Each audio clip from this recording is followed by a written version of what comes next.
Janapriya upscale 2 BHK 45 lakhs, 3 BHK 60 lakhs మాత్రమే. సితారా Sainikpuri.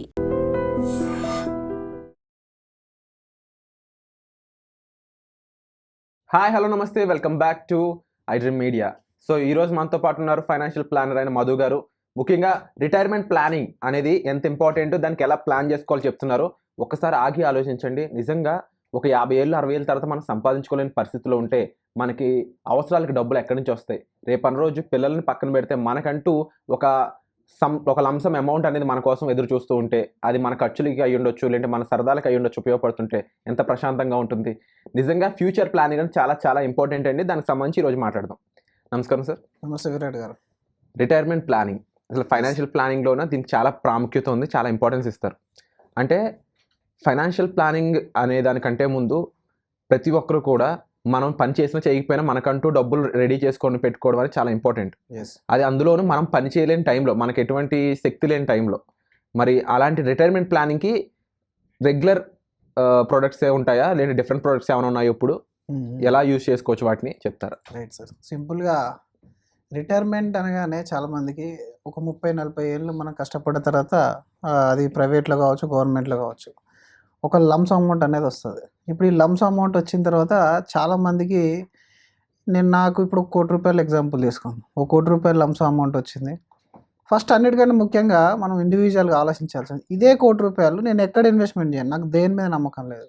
Okay, నేను ఇదే ₹1 కోటి నెలకు ₹50,000 నేను ఖర్చు పెట్టాను అనుకోండి, ఇది ఎన్ని సంవత్సరాలు నేను సస్టైన్ అవుతాను అనేది ఒకసారి ఆలోచించాలి. అంటే సంవత్సరానికి 6 లక్షలు ఈజీగా మీరు 15 సంవత్సరాలు గడిపేయచ్చు. 15 × 6 తీసేసుకుంటే 90 అవుతుంది. మధ్యలో చిన్న చిన్న ఖర్చులు వస్తాయి, ఇన్ఫ్లేషన్ ఉంటుంది. కాబట్టి మరి 60 సంవత్సరాలకు రిటైర్ అయిన వ్యక్తి 75 సంవత్సరాలు కార్పోసు 15 సంవత్సరాలు లైఫ్ ఎండ్ అవుతుందని మనం ఎలా డిసైడ్ అవుతాం? అవలేం కదా. మళ్ళీ మనతో పాటు మళ్ళీ బెటర్ ఆఫ్ కూడా ఉంటారు కదా, తనకు కూడా రెస్పాన్సిబిలిటీ మన పైన ఉంటుంది కదా.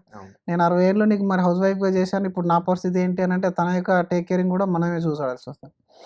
సో ఇప్పుడు దీన్ని చాలామంది ఏం చేస్తారంటే, మరి డబ్బు రూపాయలు ఉంటే ఇంకెలాగో అవ్వదు, దీన్ని ఎక్కడో ఒక సేఫ్ ఇన్వెస్ట్మెంట్ ఆప్షన్ అని చెప్పేసి అందరూ ముందుగా చూసేది FD, ఫిక్స్డ్ డిపాజిట్ చూస్తారు. అది ఈ ఫిక్స్డ్ డిపాజిట్లో మనకు 6%, 7% ఇంట్రెస్ట్ వస్తుంది. ఒకవేళ సీనియర్ సిటిజన్ అయితే 7.5 వరకు వస్తుంది. అంటే సంవత్సరానికి ఒక ₹7.5 లక్షల వస్తున్నాయి.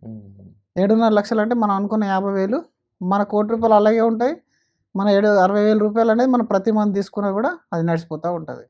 అయితే ఈ FDలో ఉన్న ఒక పెద్ద డ్రాబ్యాక్ ఏంటంటే, ఒకవేళ మీ ట్యాక్స్ బ్రాకెట్ కనుక 30%లో ఉంటే మీకు వచ్చే 7.5, 8% ఏదో అందులో 30% ట్యాక్స్ కట్ అయిన తర్వాత మిగిలింది డిపాజిట్ చేస్తారు. దీని తర్వాత మరి ఇంట్రెస్ట్ రేట్ అనేది ఒక 20 ఏళ్ళ కిందట ఎంత ఉండే బ్యాంకుది, 15 ఏళ్ళ కింద ఎంత ఉండే, 10 ఇయర్స్ బ్యాక్ ఎంత ఉండే, ఇప్పుడు ఎంత ఉంది అంటే ఎవ్రీ 10 ఇయర్స్కి మీరు రఫ్గా లెక్క పెట్టుకుంటే ఒక 3% తగ్గుతూ వచ్చింది. ఒకప్పుడు LIC పాలసీలు కూడా 15% రిటర్న్ ఇచ్చేవి, ఫిక్స్డ్ డిపాజిట్ కూడా 15-16% రిటర్న్ ఉండేది. మరి ఇప్పుడు అలా లేదు కదా పరిస్థితి, 7కి 8కి వచ్చేసింది. ఇంకొక 10 సంవత్సరాలు, 20 సంవత్సరాలు, 30 సంవత్సరాలకి వెళ్తే అది 2-3%కి వచ్చేసింది అనుకోండి, మీకు రావాల్సిన ₹50,000, ₹60,000 రావు. అంటే ఇందులో ఒక రిస్క్ అవుతుంది, రైట్. ఇప్పుడు మళ్ళీ మనం ఏదైతే ₹1 crore ఒక బ్యాంకుని నమ్మి పెడుతున్నామో, ఒకవేళ బ్యాంకు దివాలా తీసిందే అనుకోండి, మన సేఫ్టీ 5 lakhs వరకు, రైట్. ఇక్కడ 3 విషయాలు మాట్లాడుకున్నాం. ఇప్పుడు దీనికంటే కొంచెం అడ్వాన్స్కి వెళ్తాం. ఇప్పుడు మనకు ఫ్యూచర్లో ఖర్చులు పెరుగుతున్నాయి, ట్యాక్స్ ఎఫెక్ట్ ఉండద్దు, ఇంట్రెస్ట్ రేట్ కూడా రిస్క్ కూడా ఉండద్దు అంటే, మరి ఈ రోజుల్లో ప్రతి ఒక్కరు మ్యూచువల్ ఫండ్లో మీరు SWP చేయండి సార్, మీకు FD కంటే బెటర్ రిటర్న్స్, డబుల్ రిటర్న్ వస్తున్నాయని చెప్తారు. కానీ చాలామంది రిటైర్ పీపుల్ ఇప్పటికీ ధైర్యం చేయకపోవడానికి మరి రీజన్ ఏంటి? నాకు వచ్చిన 30 ఏళ్ళ సంపాదన కాస్త తీసుకెళ్ళి స్టాక్ మార్కెట్లో పెట్టేస్తే రేపు పొద్దున జీరో అయిపోతే నా పరిస్థితి ఏంటి అనే భయం అని అందరికీ ఉంది. సో ఇప్పుడు మనం ఒకసారి చూద్దాం, మనం ఏదైతే ఫిక్స్డ్ డిపాజిట్ చేస్తున్నామో, లేదా ఇంకొక ఆప్షన్ ఏముంది, రియల్ ఎస్టేట్లో ఏదైనా ఇన్కమ్ ఇచ్చే ప్రాపర్టీ కొంటాం. ఫర్ ఎగ్జాంపుల్ మీరు ₹1 కోటి తీసుకెళ్ళి ఒక హౌజో లేకపోతే కమర్షియల్ ప్రాపర్టీ తీసుకుంటే రఫ్లీ మనకు 30,000-40,000 కంటే ఎక్కువ అయితే రెంట్ రాదు. హార్డ్ కేసెస్లో 50,000 వస్తుంది.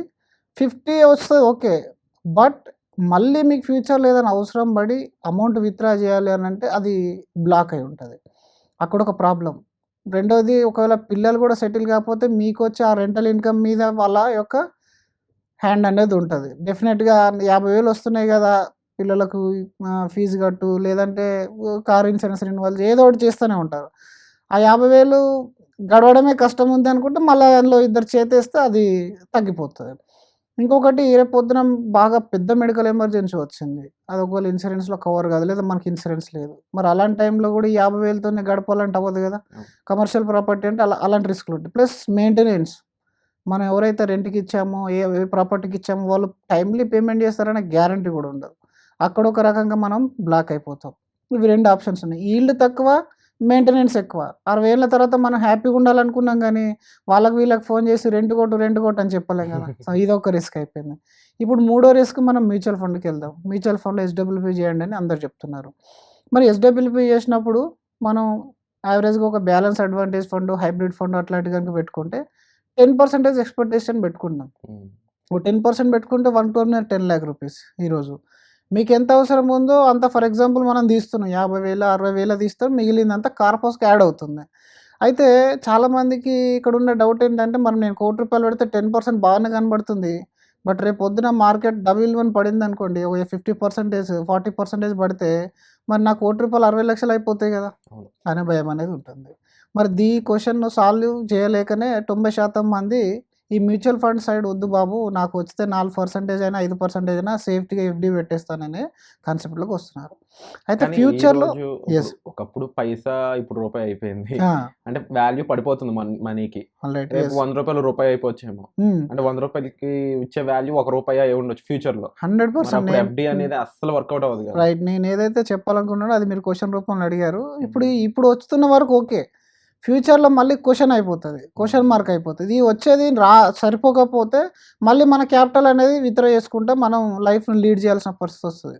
సో ఇప్పుడు ఇదే విషయం కాస్త మీరు మ్యూచువల్ ఫండ్ సైడ్ ఆలోచించినట్టయితే ఈరోజు మనకు 10%, 20%, 30% పక్కెట్టేయండి. ఇందులో ఫస్ట్ రిస్క్ ఏంటనేది ఆలోచించండి. ఈ రిస్క్ ఏంటంటే, ఇప్పుడు మీరు ఏదైతే రియల్ ఎస్టేట్లో పెడుతున్నారో, ఫర్ ఎగ్జాంపుల్ ఒక రియల్ ఎస్టేట్ ప్రాపర్టీ మీరు తీసుకున్నారు, కమర్షియల్ ప్రాపర్టీ, రెంట్ వస్తుంది. మీరు రెంట్ వస్తే ఎవరికి ఇస్తారు ఆ రెంట్? మామూలుగా మీ దగ్గర వచ్చే టెనెంట్స్ ఎవరు ఉంటారు?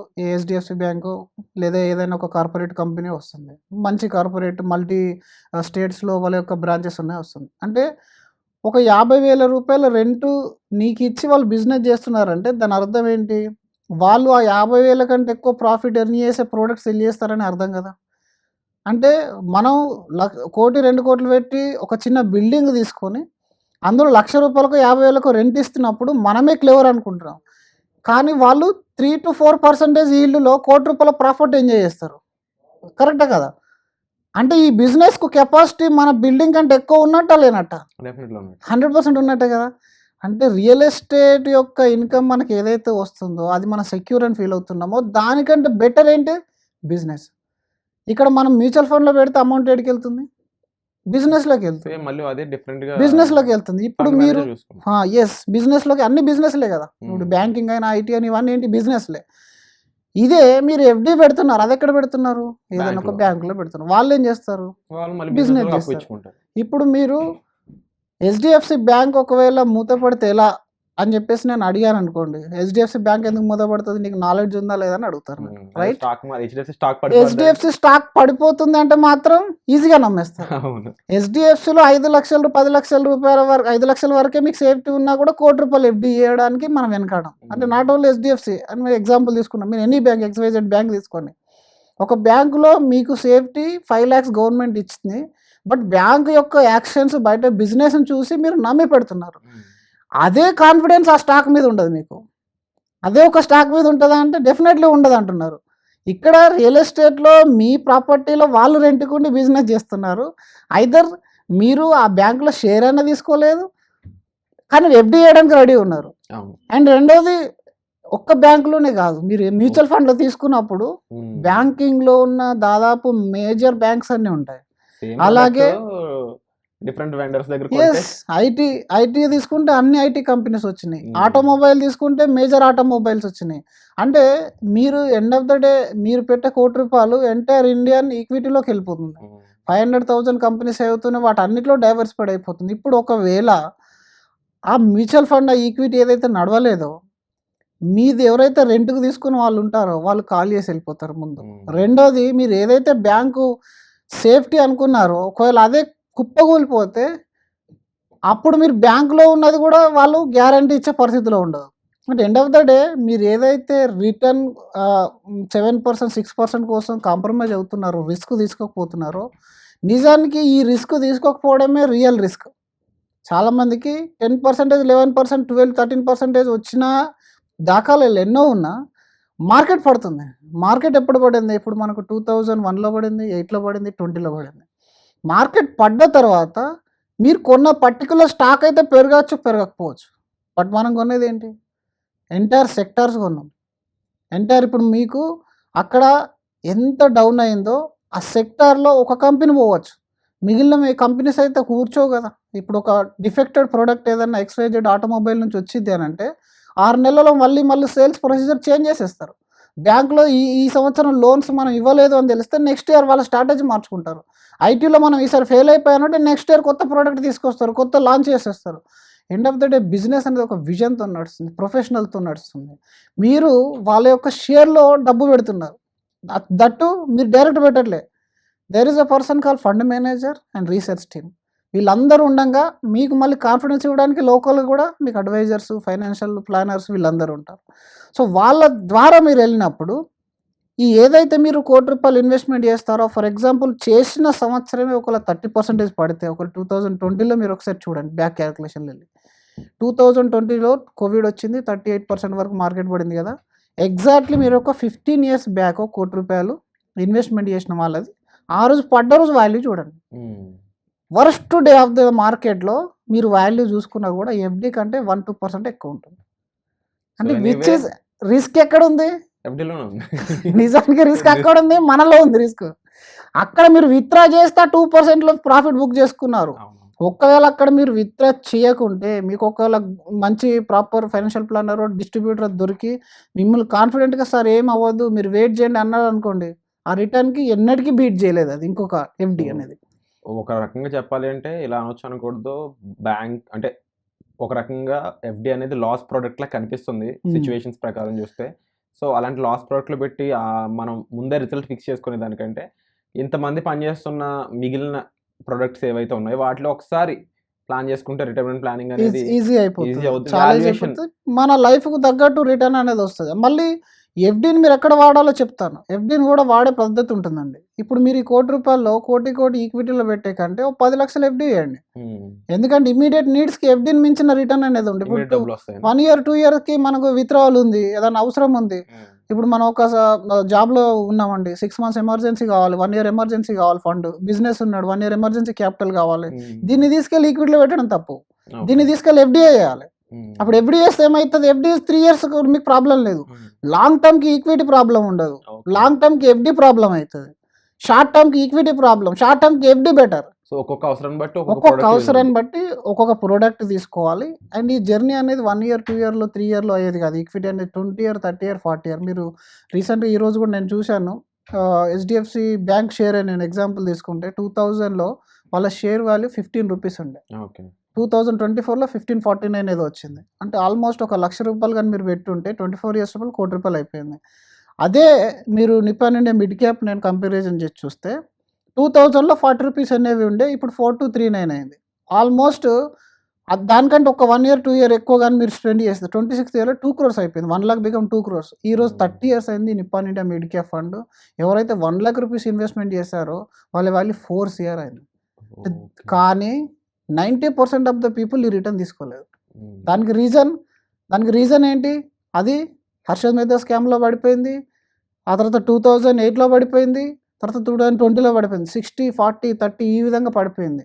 మన వాళ్ళు 10,000 SIP చేస్తే 10 రోజులలో రిటర్న్ రాలేదంటేనే ఎగ్జిట్ అయిపోయే టైపు. 40% కానీ పడింది అనుకోండి ఎవరు ఉండరు. అందుకే మీరు ఇంతకాలం అంటే లాంగ్ గేమ్ అనేది ప్లే చేయాలి. రిటైర్మెంట్కి చాలా ఇంపార్టెంట్ ఏంటంటే మీరు ఉన్నా లేకున్నా 90-100 years ప్లాన్ వేసుకోవాలి. మీరు 100 years ప్లాన్, ఎందుకంటే మళ్ళీ వైఫ్ కూడా ఉన్నారు కదా, తన యొక్క సేఫ్టీ మీరు ఆలోచించాలి. ఎందుకంటే ఇక్కడ నేను రిస్క్ తీసుకోలేను, సేఫ్టీ గేమ్ ఆడతానంటే తర్వాత ఇబ్బంది పడేది మనమే. మళ్ళీ ఇంకా నేను క్వశ్చన్ అడగడం మర్చిపోయాను. ఇప్పుడు మన వాళ్ళు FD చేస్తున్నా అంటున్నారు, కానీ ఒక 5 years బ్యాక్ రిటైర్ అయిపోయిన వాళ్ళ కార్పస్ ఈరోజు ఎంత ఉందో చూడండి, ఒక 10 years బ్యాక్ రిటైర్ అయిపోయిన వాళ్ళ కార్పస్ ఎంతో చూడండి. మన వాళ్ళకి ఈజీ లిక్విడేట్ ఉంటే ఆపరు, దాన్ని ఎప్పుడు లాగుతూనే ఉంటారు, ప్రతి అవసరానికి లాగేస్తూనే ఉంటారు. మరి ఒక సైడ్ లాగుతాను, ఇంకో సైడ్ 7% వస్తుంది. ఆ రెండింటికి మిస్ మ్యాచ్ కాక 15-20 ఇయర్స్ కంటే ఎక్కువ మీ కార్పస్ అనేది ఆగదు. కాబట్టి దీన్ని కొంచెం రిస్క్ తీసుకోవాలి, ఆ రిస్క్ క్యాల్కులేటర్ రిస్క్ తీసుకోండి, But అందులోకి definitely మార్చిపోండి. రిస్క్ అనడం కంటే కూడా ఒక గైడెన్స్ తో ఎస్, వెళ్తే, ఒక ప్రొఫెషనల్ తో ప్రాసెస్తో. వెళ్తే ఎస్, డెఫినెట్లీ అది అంత రిస్క్ కూడా ఉండదు. ఎందుకంటే వాళ్ళు తగిన జాగ్రత్తలు వాళ్ళు తీసుకుంటారు, మన పని మనం చేసుకోవచ్చు కాబట్టి. సో ఒక రైట్ ప్రోడక్ట్ కి ఇన్వెస్ట్మెంట్ చేయడానికి రాంగ్ ఎగ్జాంపుల్స్ మనం తీసుకోకూడదండి. Yes. ఎందుకంటే మైండ్ లోకి ఇది చేస్తే ఏమవుద్ది, అది చేస్తే ఏమవుద్ది అని చెప్పేసి మరి అలా అనుకుంటే ఇప్పుడు ఇండియన్ స్టాక్ మార్కెట్ ఇంత ఎత్తుగా ఎదిగేది కాదు, ఎన్ని $1 trillion మార్కెట్ అయ్యేది కాదు. సో ఒక్కసారి ఆలోచించండి, మనం మనకి మంచి చేసుకుంటున్నాం, చెడు చేసుకుంటున్నాం అనేది. బట్ ఒక అవతల పర్సన్ ఒకరు ఎవరైనా సరే మీకు రిస్క్ అన్నప్పుడు అది ఏ రకంగా రిస్క్, ఎంతవరకు రిస్క్, ఏం చేస్తే రిస్క్ ఉండదు అనేది కూడా క్లారిటీకి తెచ్చుకోవాలి. అందుకోసం ప్రొఫెషనల్స్ ఉన్నారు, వాళ్ళు మీరు మీట్ అవ్వచ్చు, వాళ్ళతో మాట్లాడితే మీకు ఒక క్లారిటీ కూడా వస్తుంది. ముఖ్యంగా ఈ రిటైర్మెంట్ ప్లానింగ్కి సంబంధించి చాలా విషయాలు చెప్పారు. ప్రొడక్ట్ వైజ్ ఇన్వెస్ట్మెంట్ ఎంత ఇంపార్టెంట్, ఏ సిచ్యువేషన్ బట్టి ఏ ప్రొడక్ట్ ఇంపార్టెంట్ అనేది కూడా దానికి FD అండ్ ఈక్విటీ ఎగ్జాంపుల్గా తీసుకున్నారు. సో ఈ ఎపిసోడ్ మీకు ఎలా అనిపించిందో తప్పకుండా కామెంట్ చేయండి. మీకు డౌట్స్ ఉంటే డైరెక్ట్గా మీరు మధు గారిని సంప్రదించవచ్చు. Thank you so much. And for more videos, Please subscribe to iDream. Please subscribe to iDream. Please subscribe iDreams. And please subscribe to iDream. For more videos, subscribe to iDream. please like, share and subscribe to the channel. Congratulations, iDream. Subscribe to iDream. Subscribe to iDream. So subscribe to iDream Media.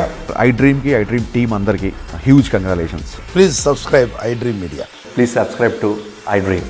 Subscribe iDream. Please subscribe to iDream. iDream అంటే నా కళల channel subscribe చేసుకున్నారు, నోరు తిరుగుతలేదు, మీరైతే గంట గుర్తు కొట్టండి. For more such videos, please subscribe to iDream. Subscribe to iDream. Please subscribe to iDream. Please subscribe iDream Media. Please do subscribe to iDream. Please subscribe to iDream Media. For best entertainment and information, please subscribe iDream. And don't forget to subscribe to iDream.